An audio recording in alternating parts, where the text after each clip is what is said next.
guys, it's Quana, and I'm back again with another video.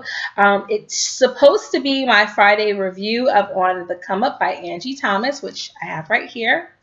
However, I am not done with the book, and so I thought I would come to you with a quick little story time / question, and we would just engage in a little dialogue. So let me give you a little bit of backstory. In my everything review, I mentioned that my next review would be Angie Thomas's On the Come Up, and that I would be reading this with the express purpose of reading it to see if it was an engaging enough text, or if it was a good text to use with my Black Student Union in the upcoming fall semester. That was my reason behind wanting to read it, aside from the fact that I wanted to read it in the Angie Thomas work.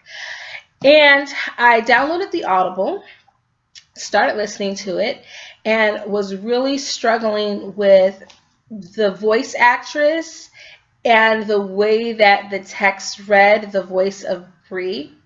And I was stopping and starting again and again. And I've seen this voice actress before. She's a voice actress and a physical actress, and I've seen her work before and never had an issue with her voice, but I didn't feel like it was a good fit for Bree because it does, to me, read older than Bree's character, and it did not sound authentically youthful enough for me to get past it. Perhaps because I am a teacher and I'm around 15, 16, 17, 18-year-olds all day long, even now because I'm still teaching summer school. And so when I hear them speak, the voice was off. Now, I'm a little fearful that also could be attributed to the character herself, but I will get into that later after I've finished reading the book, because I'm not going to comment on the text until I finish reading it. Francina Simone, I see you, girl. You have taught me well. And so I'm not going to comment on that, but I do definitely think there was something with the voice actress that was just a struggle for me to get through. So I said I need to get the actual text, and I was going to download it. But then I thought, I'm a teacher and I have a digital library card. Let me see if there's a digital download that I can send to my Kindle. Well, there wasn't. They were all checked out. So then I thought, well, let me just get the physical copy.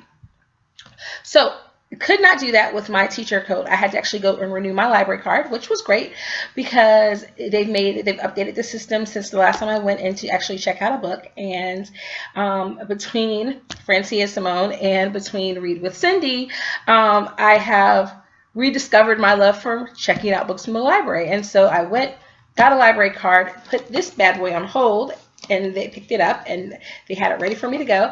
And I decided to look around and see what changes were made to the library. And while I was there, I copped a couple of other things. I got the audiobook, actual physical audiobook CD disc of The Misadventures of Awkward Black Girl by Issa Rae, and started listening to that in the car on my way to pick the kids up. So I listened to it after I dropped them off, if I'm not on the phone with my mom, or on the way to pick them up.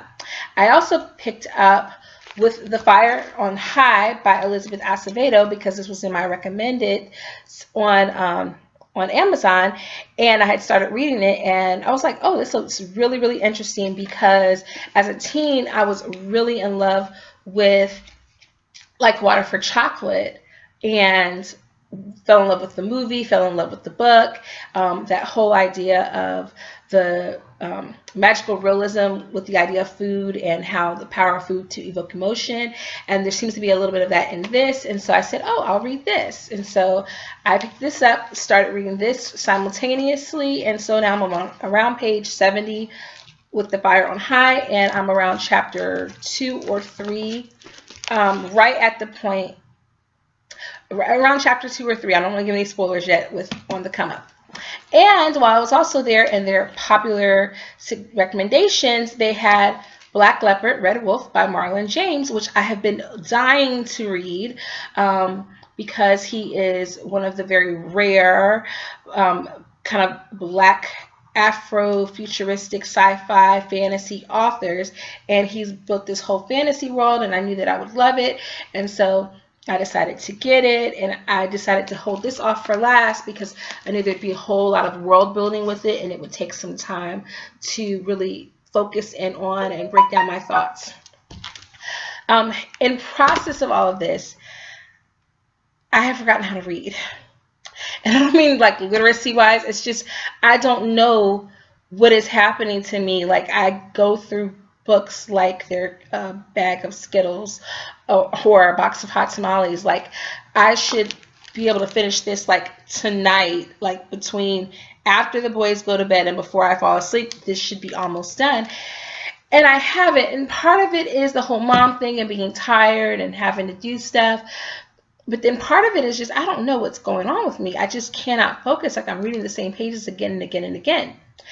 And it's a good problem for me to have from the teacher perspective, because hopefully I can figure my way out of it in a way that I can encourage my students to say, hey, listen, you know, I know that, you know, I tell you all the time about this kind of stuff, but I'm not lying or making it up. Like this happens and this is how you overcome it. The problem is I don't know how I'm overcoming this yet. I haven't overcome it. So I thought maybe I should sit down and, you know, divide up the pages, figure out how much I want to read.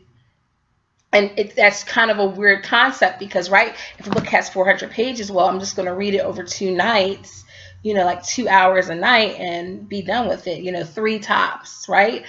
And that's just it. Like, I'm just going to sit down for 2 hours. That's going to be my 2 hours of, like, not watching TV, and I'm going to read a book, and it'll be done the next day.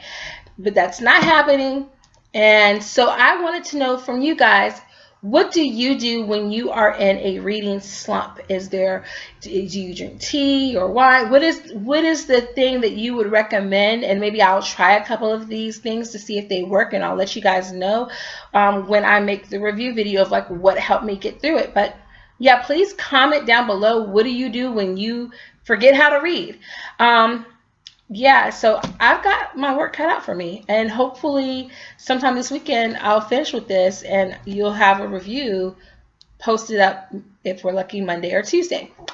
So until next time, guys, happy reading. Toodles!